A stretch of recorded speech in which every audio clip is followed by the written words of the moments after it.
Hi friends, good morning. Today mini vlog பார்க்கலாமா? நம்ம பேபிமா கூட ஒரு விளையாட்டுட்டு ஜாலியாக ஆட்டம் போட்டுட்டு அந்த பேபிமாவோட வாய்ஸை கேட்குறீங்களா ஃப்ரெண்ட்ஸ்? என்ன ஆட்டம் போடுது ஃப்ரெண்ட்ஸ். 6 months தான் ஆகுது, தொல்லை தாங்க முடியல. நீங்களும் அந்த வாய்ஸை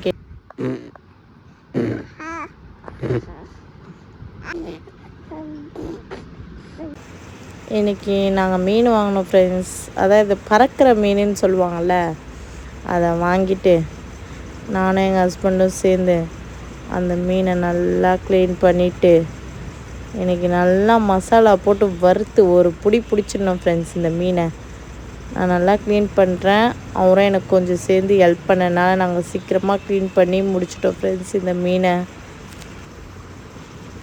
இதான் மீன்ஸ் அந்த பறக்கிற மீன். அதுக்கப்புறம் அதுக்கு தேவையான மசாலா எல்லாத்தையும் போட்டுட்டு மீனை வறுக்கிறதுக்கு நாங்கள் ரெடி பண்ணிட்டோம். மசாலா பார்த்திங்கன்னா நாங்கள் கடையில் வாங்கி தான் சேர்த்தோம் ஃப்ரெண்ட்ஸ். அடுத்த வாட்டி நாங்கள் வீட்டில் அரைச்சி போடலான்னு ஒரு ஐடியா இருக்கும். உங்களுக்கு தேவைன்னா கமெண்ட்டில் சொல்லுங்கள். நாங்கள் மீன் மசாலா எப்படி ரெடி பண்ணுறதுன்ற வீடியோ நாங்கள் நெக்ஸ்ட்டில் போடுறோம். வேணுன்றவங்க கமெண்ட் பண்ணுங்கள். அடுத்து எண்ணெயை ஊற்றி உருளைக்கிழங்கு ஃப்ரையும் பண்ணியாச்சு ஃப்ரெண்ட்ஸ். உருளைக்கிழங்கை நல்லா ரவுண்டாக ரெடி பண்ணிட்டு அப்படியே எண்ணெயில் மீனும் சேர்ந்து போட ஆரம்பிச்சிட்டோம்.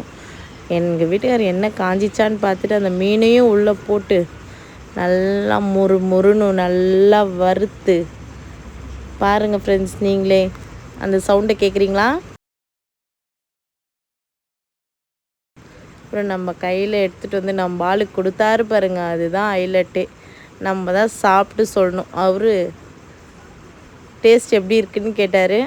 நான் இப்போ சூடாக இருக்குது ஃப்ரெண்ட்ஸ், ஆனால் செம்ம டேஸ்ட்டு ஃப்ரெண்ட்ஸ். அந்த உருளைக்கிழங்கு ஃப்ரையும் அந்த மீன் வறுவலும். ஓகே ஃப்ரெண்ட்ஸ், இனியோட நம்ம மினி விலாக் வந்து இன்றைக்கி முடிக்கிறோம். நாளைக்கு என்ன விலாக் போடலாம் நீங்கள் சொல்லுங்கள்.